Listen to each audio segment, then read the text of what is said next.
The Author's Shelf. The Author's Shelf. The Author's Shelf.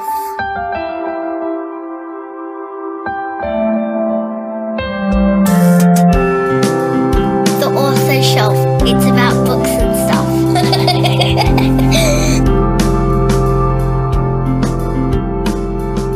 Good afternoon, I'm Georgie Donaghy and welcome to the Author's Shelf. Now, I'm very excited about my guest today. Susanne Gervay is here in the studio with me. Now, those who are involved with the children's book industry need no introduction to this beautiful soul, and those who aren't, you can find out all about her today. Susanne is a fascinating lady with lots of information to offer, not only emerging but also published authors. She's a multi-award-winning children's author who is also involved with the various writing organisations such as Society of Children's Book Writers and Illustrators Australia and New Zealand and the New South Wales Writers Centre. Susanne is also an ambassador for Room to Read, but more about Susanne coming up very shortly. If you'd like to interact with us during the show, you can send us a message via our Facebook page, facebook.com/The Author's Shelf, or you can tweet us at The Author's Shelf. Or after the show, we'd love to hear from you as well. Now it's time to sit back and relax as I bring you the stories beyond the page. You're listening to The Author's Shelf on 2SSR 99.7 FM, sound of the Sutherland Shire. It's time to introduce today's guest. Susanne Gervay is not only a children's and young adults author, she's also the co-regional advisor of SCWIBY, the Society of Children's Book Writers and Illustrators Australia and New Zealand. For many years, she was the director of the Kids and YA Writers Festival, at the New South Wales Writers Centre. Today, together with Jackie French and Morris Gleitzman, Susanne is a patron of the Monkey Bar Theatre for Young People. Now, we've spoken about Monkey Bar on the Author's Shelf before. She's an Australia Day ambassador and was also a New South Wales ambassador for the National Year of Reading in 2012. Not one to shy away from the sensitive subjects, Susanne's books address things such as cancer, bullying, divorce, disabilities and war. Her book, I Am Jack, was inspired by her son's experience of school bullying and has become an Australian bestseller and has been translated into other languages including Vietnamese and Korean. Her books has been endorsed by organisations including the Children's Hospital, Room to Read, Life Education, the Alana and Madeline Foundation, and Variety, the children's charity. Her awards are expansive, including the prestigious Lady Cutler Award for Distinguished Services to Children's Literature, a University UTS Professional Achievement Award, and CBCA awards. Susanne has also been awarded an Order of Australia for her services to children's literature. Much of her inspiration comes from experiences close to her heart. Susanne has achieved all these remarkable milestones, raising children as a single parent, being the carer for a sick parent, and also beating breast cancer not once or twice, but an incredible 3 times. I am very honoured to have Susanne join me in the studio today. Susanne Gervay, welcome to the Author's Shelf. I'm delighted to be here. Now, Susanne, I always begin by asking my guests, what is their story? So please tell us, what is the Susanne Gervay story? The Susanne Gervay story, I want to say, is a story about kids. You know, my parents were post-World War II refugees. They came here in the 50s after going through the terrible times of Nazism and Stalinism and escaping across minefields, eventually to be selected by this amazing country to become their new home. And it was scary and frightening because they spoke Hungarian, which I have to tell you is not the most common language in the world. And in fact, my mother and father were bilingual with German, which again is not exactly the natural language of Australia. No. Nor the other languages my mother spoke, which was French and Italian. The language they didn't speak was English. But they made the journey across on a old World War II battleship where the women were on one side with the children and the men were on the other, and they worked that ship. And finally they arrived in Australia, actually in Perth, where they were in a refugee camp. And at that time, my father went out to work while staying in the camp, and my mother was very, very excited, something exciting happened for me, but not so much for them. The twinkle in my father's eye arrived. Anyone who doesn't know who the twinkle is, you can guess. Yes, I guess it that. was me. They did have my brother who was 3. So with that extremely heavy burden, they eventually crossed the Nullarbor and made home in Sydney. And at that time in Australia, when you were selected to come here as a refugee, you had to do 2 years labour. And my father was going to be sent out into the outback to work on the pipes, on the water pipes. And my mother cried because she didn't want to go out to the outback or be alone with the 2 kids because I was to arrive. But my father, he said, do not worry, Veronica. Her name was Veronica. He got on his second-hand bicycle and he said, I will be home when I have work. And my father did get work. He got work in the Holden car factory on the process line doing double shift. And my mother got work in a clothing factory sewing dresses. My mother was the daughter of a professor in Hungary, and her life was that of a princess. Her job was to play the violin with the Hungarian symphony, and she had important things to do, like get her summer clothes made at the dressmaker, and her winter clothes at the dressmaker, and to parade on Margaret Island on the Danube and listen to the music of Strauss playing from the band. And my mother came from this very privileged background, her father being a professor of engineering at the university. Was a very intellectual life, and she had servants and so on.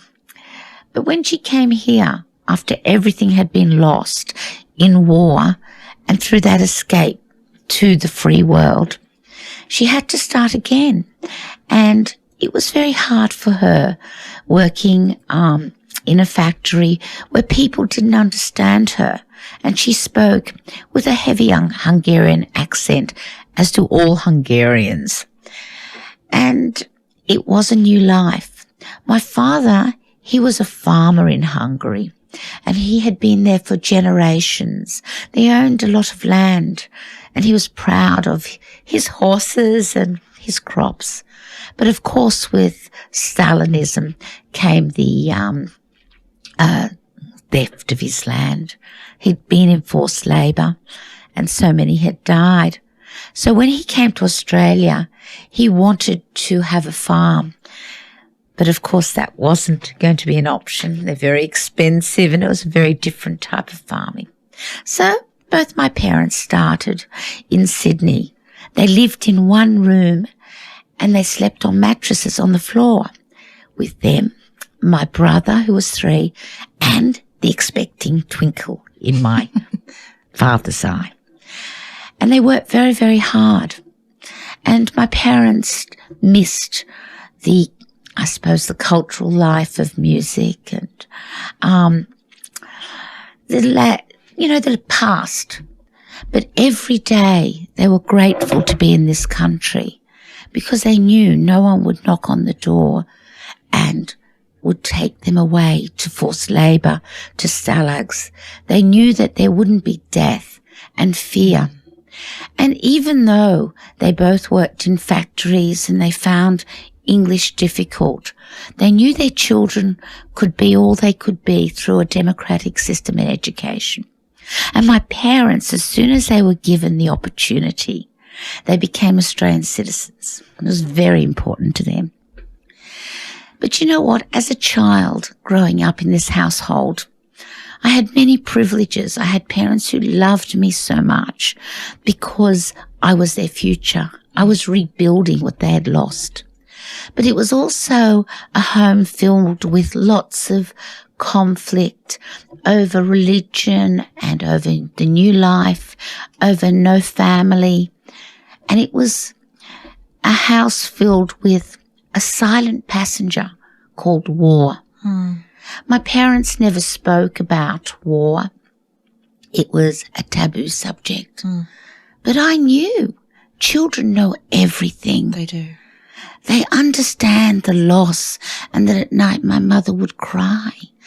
They understand there's something wrong. But my parents never spoke about it, which made the fear palpable. It made me want to be so good, to make up for a past I didn't understand. And when my father would come home from the factory and we'd have our dinner, I knew at night he would go back to work.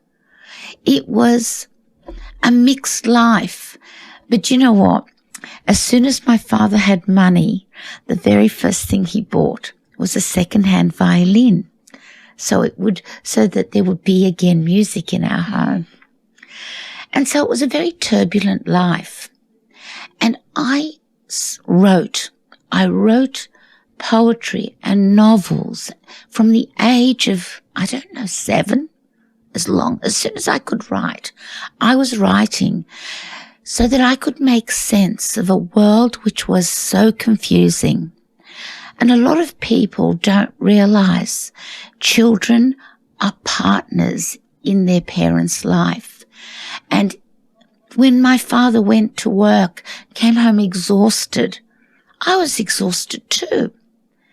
And when my mother cried for a past she didn't understand had gone, I also did.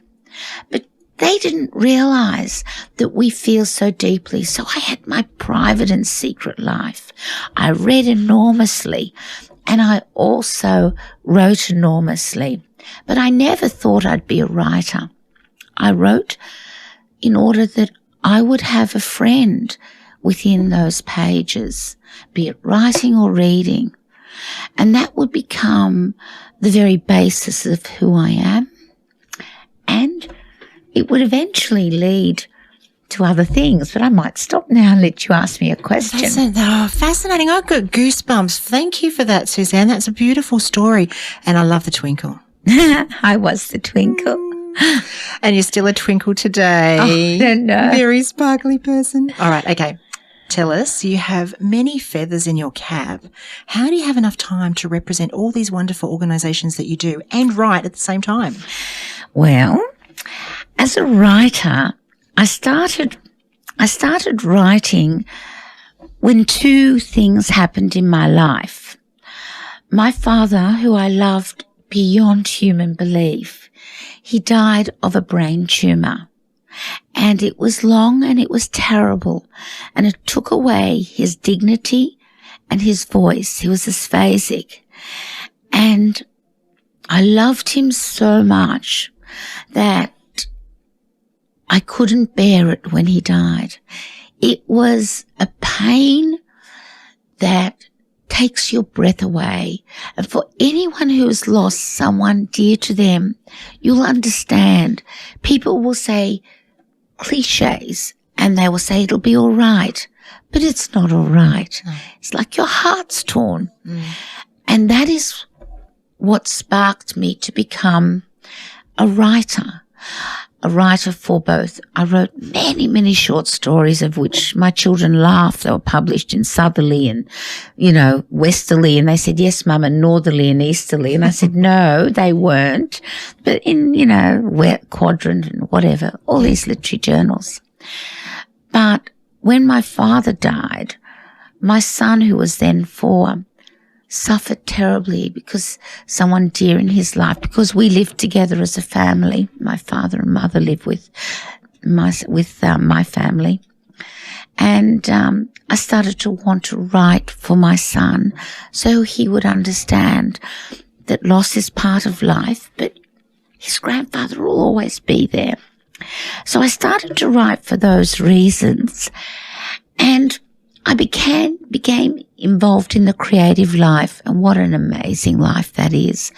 I've got the most amazing friends who are writers and illustrators and people who use words and art to enrich the lives of young people and old. And so I started like that. And with the creative life, it's like so much is there. You become involved with the journey for literacy, and I want kids to be literate. I want them to have the power of words so that they can be all they can be. And of course, from my own refugee background, literacy for the most disempowered is very core to my soul. And so I became, involved with many organizations like Room to Read, which has already brought literacy and books to 9 million children in the developing world. I mean, that enriches me every day. And I became involved in Books in Homes, which has taken 1 million books to Indigenous and disadvantaged children across Australia. Just became involved because especially as a children's writer, you become responsible for children beyond the ones who read your books, although they're important to me. But you become involved in this amazing world of books and literacy and social justice. And so I sort of got sucked in somehow without me noticing. And how do I write? With great difficulty. With great difficulty. But we're glad that you do have time to write. Not much lately. All right. With that said, what's your writing routine? It's kind of up in the air, isn't it? My writing routine. I had more of a routine when my kids were younger. My father passed, and my husband, I always say this, my husband, he passed away too with another woman. Sorry. So you can imagine. So I was left running my family business with 2 children attached to my leg, my mother who was getting on and not well, and I, of course, having endless cancer. And I'm thinking, is this how life is? So it was pretty tough. But the truth is that, and also I was very involved in our family hotel, the Hughenden, which is committed to heritage and the arts. And I don't know, my life was crazy, but I was passionate about writing. So I do all my work, and this is how I started. When my children were in bed, I would start to write, and I'd write through the night. That's what I did. And in the morning, I'd start again with work and the caring and all the other jobs. And, a lot of people say, it's not fair that they don't get opportunities and so on. And I feel like saying writers are participants in life. And unless you participate, you have nothing to write about. Exactly. That's the first thing. And the second thing is, writing enriches us who do it because it gives us insight into the world, an ability to express our emotion and touch others. And it's hard. It's a really hard journey. I was not one of these people who, was the magical 18-year-old with, enormous connection and great sex appeal. No, I was the exhausted mother and provider with baggage. And I wrote at night, and I sent in to every publisher because I didn't know anything about publishing. I sent in and I assumed that they would write back because I've written everything in my heart on the page and say, Susanne, we're going to publish you and it's going to be like that. That doesn't happen. No, it didn't. No. I used to wait at the letterbox. Oh, no. And it would come, rejection after rejection, and I would lie on my bed and cry. My children would come in and say, Mummy, it's dinner, we're hungry. I said, I cannot give you dinner. I am bleeding to death. Can you lie next to me? But Mummy, no, lie. But eventually I got up because I do love them. So they did get fed. Oh, that's good. I always thought you'd be pleased. Yes, very much so. So it was sort of like that. But my ideal routine, and that's something I'm going to, this is, after all these years, it's something I'm going to try and pursue. My ideal routine would be to get up really early and to work half a day writing. I can't work more than half a day because creativity exhausts the mind and the spirit. It's very draining. It's very draining. Like, you put everything you have in there, in the work, your laughter and your tears and all those things that you have. And it's hard. I'd love just to work that half a day and then have lunch and then do my other things in life. That would be my ideal. But as I've become more involved with even more things I do, and I'm head of the Society of Children's Book Writers and Illustrators and other things, I find I can't get that routine, and it's really hard to find time to write. I do a lot of touring, and I need mental space, emotional space to write. So it is becoming a great issue. Welcome back. You're listening to The Author's Shelf. Now, I'd like to talk about one of Susanne's subjects that I would just go on. Bullying is such an important subject that needs to be at the forefront of our minds. Not only is there bullying in our schools, it is also in neighbourhoods, the workplace, it's all around us. Susanne, tell us about I Am Jack. I Am Jack. Well, I'm a mother, and I thought, and also my background's a specialist in child growth and development, and I honestly thought I would know if my son, who I love so much, would be in trouble, and I didn't know. My son came back from school. He was taking sick days and so on. I didn't see it. I got a phone call one day from a parent of one of his friends, and they said, Jack, my son's in trouble. And I said, okay. I waited for my Jack when he got home from school. And I said to him, I know. He broke down crying and said, I never want to go to school again. My son was being bullied at school to the point that he was no longer a human being. My son is like every other kid in this country. He tells really dumb jokes. He invents. He plays soccer and football. He swims. He likes to surf. He has great friends. He helps me. I'm a single mum. He's a great brother, even though he teases his sister, which is his great joy in life. He's your son, your kid's friend. He's your neighbour. And my son was all but destroyed through bullying at school, and he was powerless. I wrote I'm Jack after he won against bullying, after I asked him if it was okay. And he said, yes, Mum, write it. Not only for kids who are being victimised, but for the rest of us, so that we stand up beside Jack, for the parents who don't see, or the teachers when it goes under the radar. Yeah, write it. And that's why I wrote I'm Jack. Now, sadly, many bullies are oblivious to their behaviour. It's so instilled in them that it's an everyday way of life. What words do you have for the bullies out there? I believe that even good people can bully, because they don't have empathy.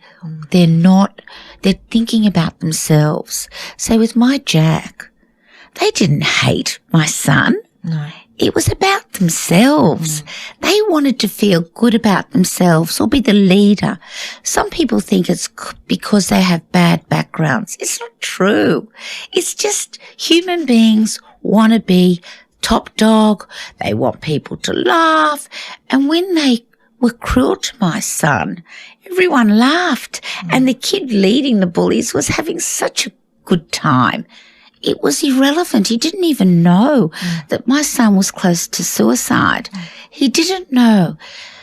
The thing is, with kids who are bullies, which most kids will at some time use power wrongly, my issue is not about those kids. It's about the rest of us. When the kid who started targeting my son started to call him names and isolate him, it's about the other kids saying, cut it out. Cut it out. Walk away. Leave him by himself. It'll stop. It's about those kids, the rest of us, standing beside Jack and saying, Jack, come on, join our group. So really, it's not about the kid who's being bullied or the kid who bullies. It's about all of us making a decision not to walk past. Exactly. All right. Now, I understand the Monkey Bar Theatre have adapted this story for the stage, and the troupe has just returned from a successful run in the US. How does that make you feel to know so many are working towards stamping out bullying? I love it. You know, when I just came back from the US from that huge tour across the States, and it is being played again in at Monkey Bar Theatre in Darling Harbour for Book Week. Fantastic. Love everyone to go. It'll change your life. It's one of the most successful anti-school bullying plays that you'll see because it uses humour and us and real things and real people. Just emotionally engages and you know what to do. How do I feel? I feel so wonderful when I have kids after the play or after reading the book come up to me and want to hold me and just say that it's empowered them. One little girl, she was crying after seeing I Am Jack. She's a leader, the most beautiful kid you'll ever see. And she was crying because she said, I walked by. And you know what? Empowering that one girl will change an entire year. Exactly. It changes the school. Exactly. Okay, thank you for that. Now, all right, when Kate Forsyth spoke with us recently, she talked about the importance of room to read. Now, I know you're an ambassador for this organisation, but I want to talk to you about your involvement with the Squibby organisation. What is Squibby? The Society of Children's Book Writers and Illustrators. When I first started as a writer, there was nothing. There was me and crying and rejection. It was horrible. So I became involved in Squibby, SCBWI, 20 years ago, really, or 15 years ago, in order to get networks, friendship within the community. Squibby has grown and grown within Australia and the world, but I'm involved in Australia and New Zealand, and what it offers is network, publishing information, friends, so that you can have someone who expresses sympathy when you're struggling and celebration when you have a contract. And publishing is so complicated.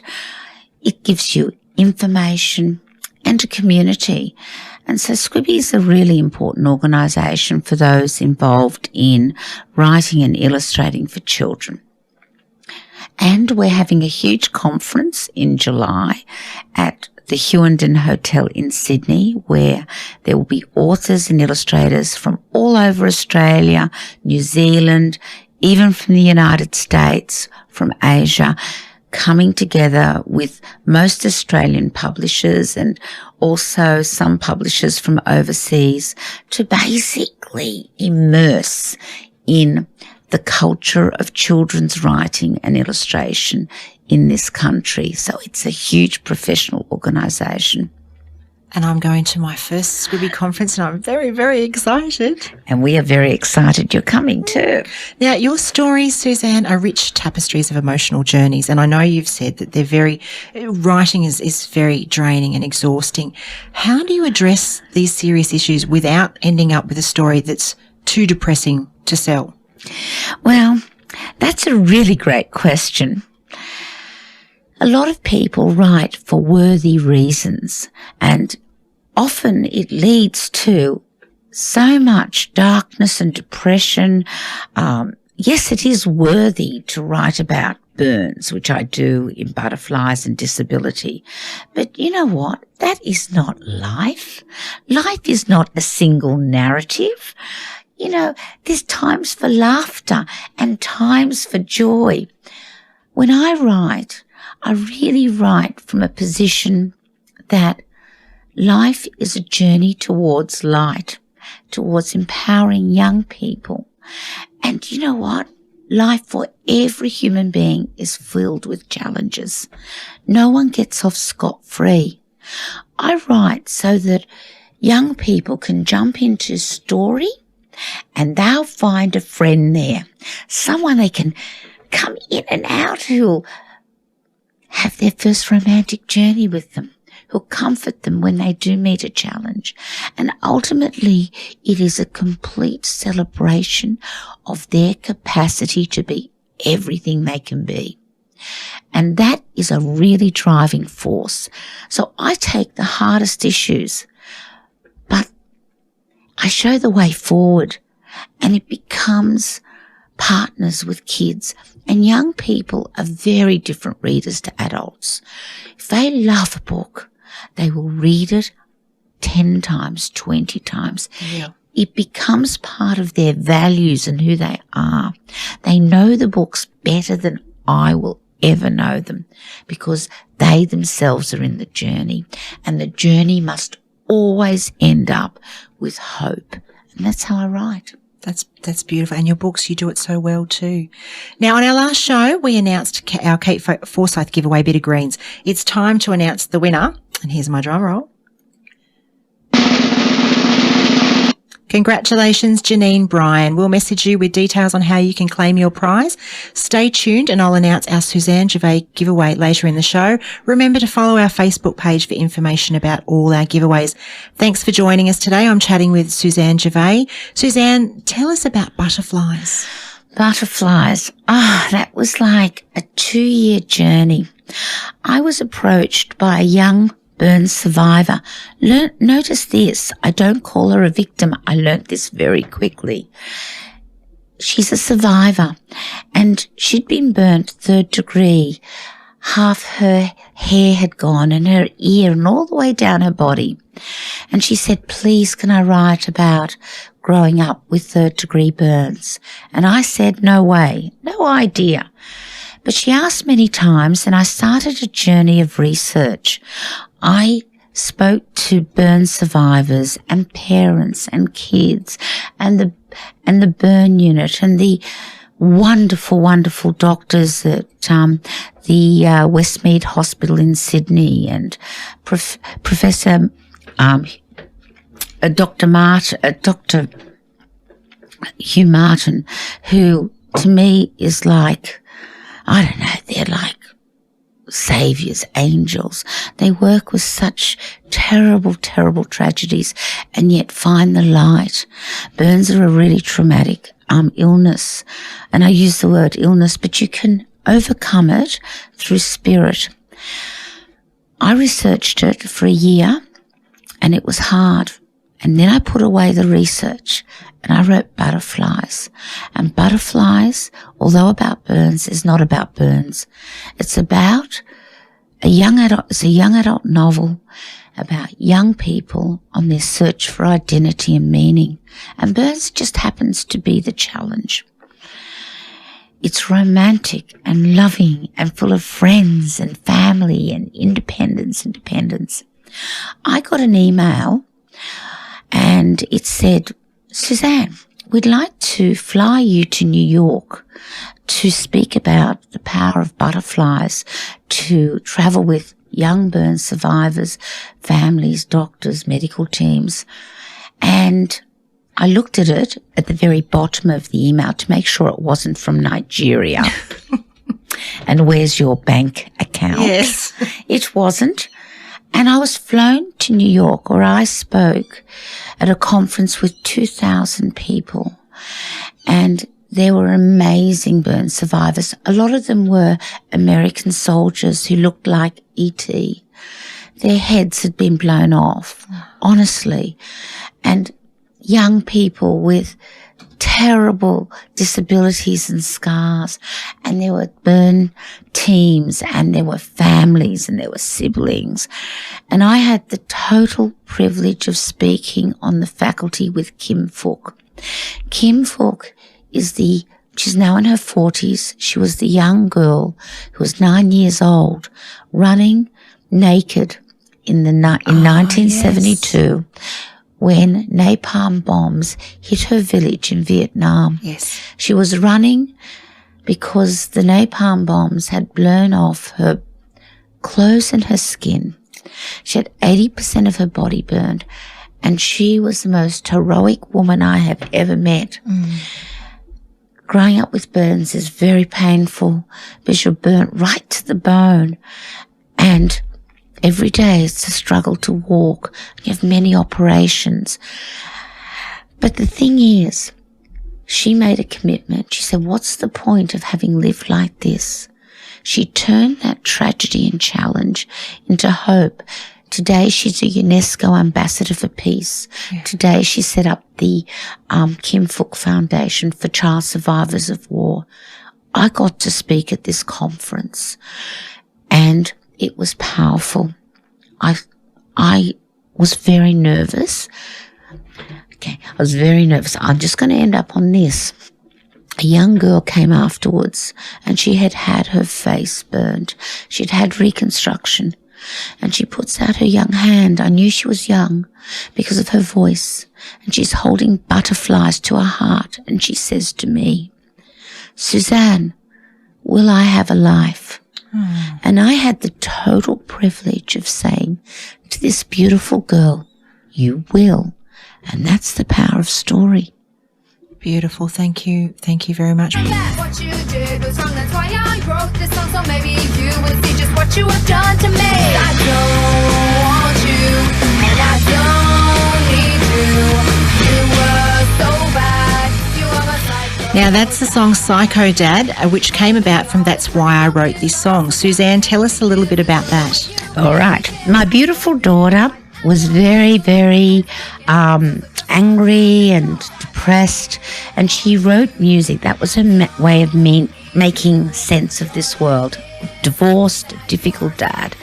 And what I did is I spoke to her and we jointly wrote That's Why I Wrote This Song. Her two songs, Psycho Dad and I Want to Be Found, drive the narrative of my novel. And what it is about, it's about really her. It's about one girl and her friends, 4 girls and the brother, and their relationships with their dad, the good, the bad, and the psycho, as they find friendship, love, meaning on their search for identity set against the music scene.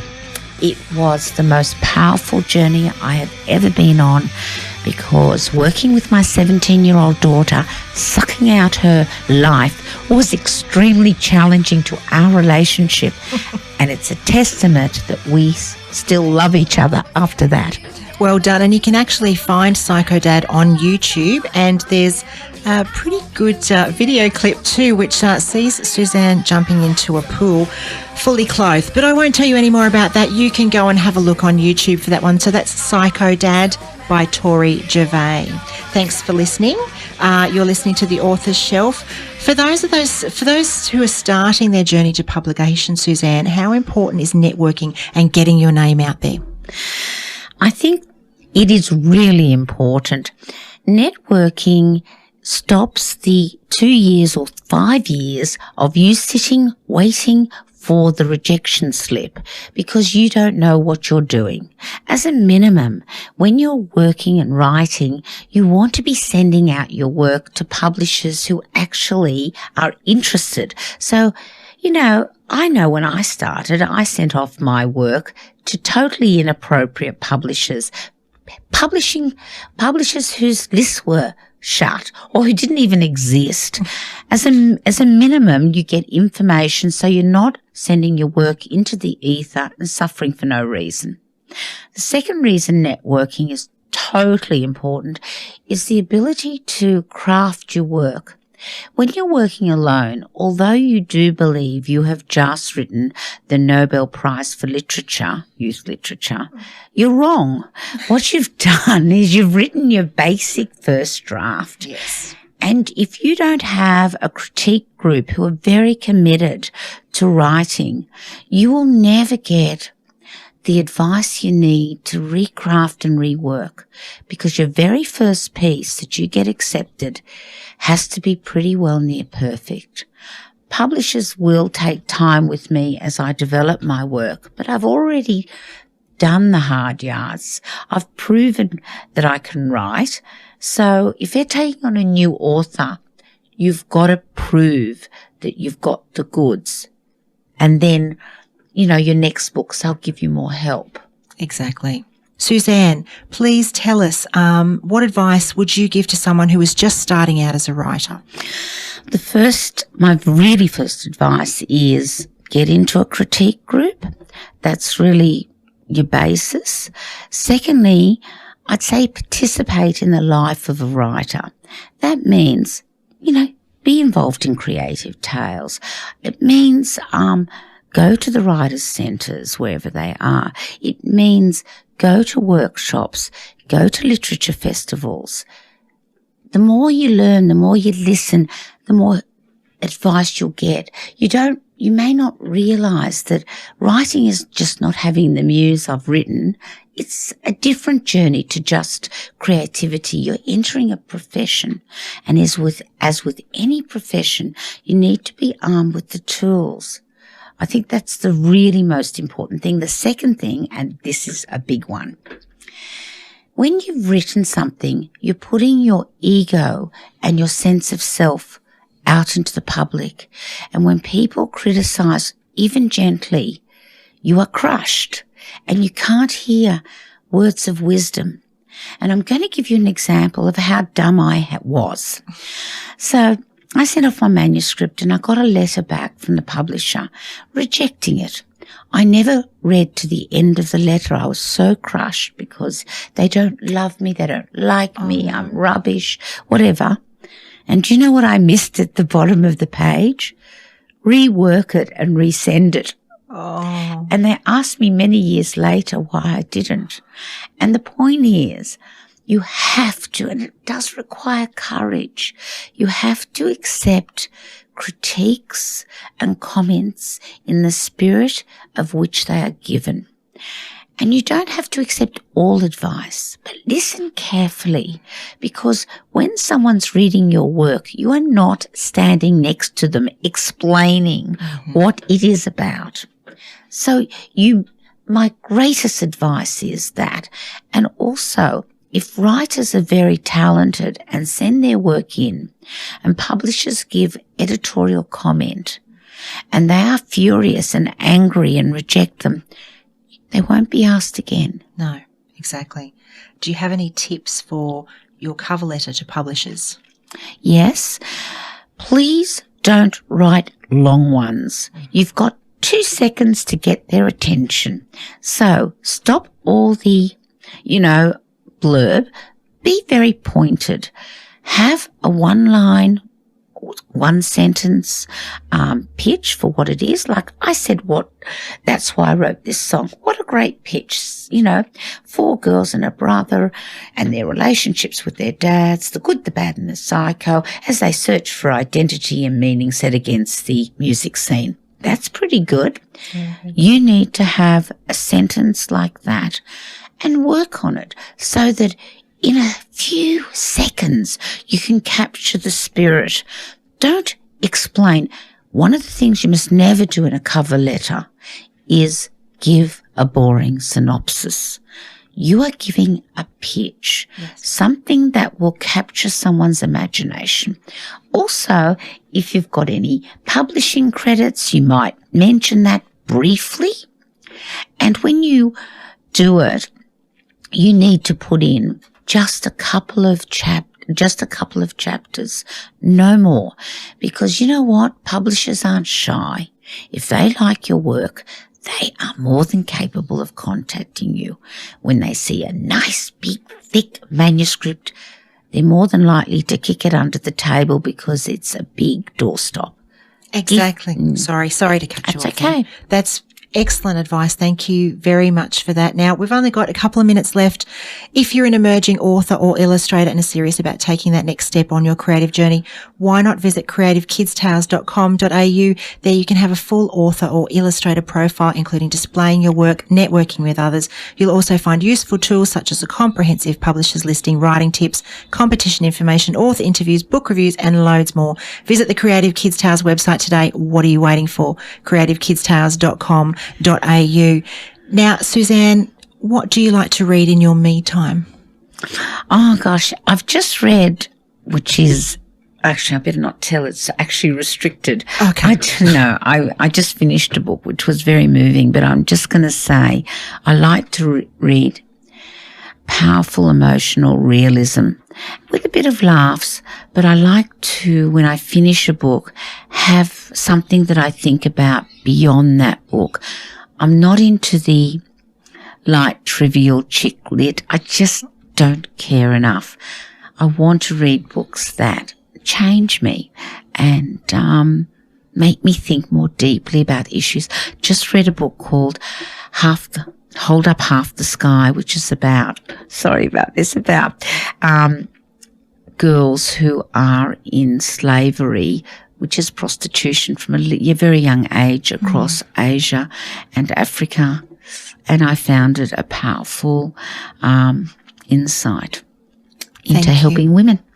Thank you. I don't want to cut you off, but we do have to say goodbye. Thank you very much, Susanne, for joining us on today's edition of The Author's Shelf. I hope you've had a good time. I have, and let's all join Creative Tales. It's a good start. Thank you. If you'd like to find out more information about Susanne Gervay, please visit her website, www.sgervay.com. That's all for this edition of The Author's Shelf. Thanks for joining us. On my next show, I'll bring you the interview with Captain Underpants author himself,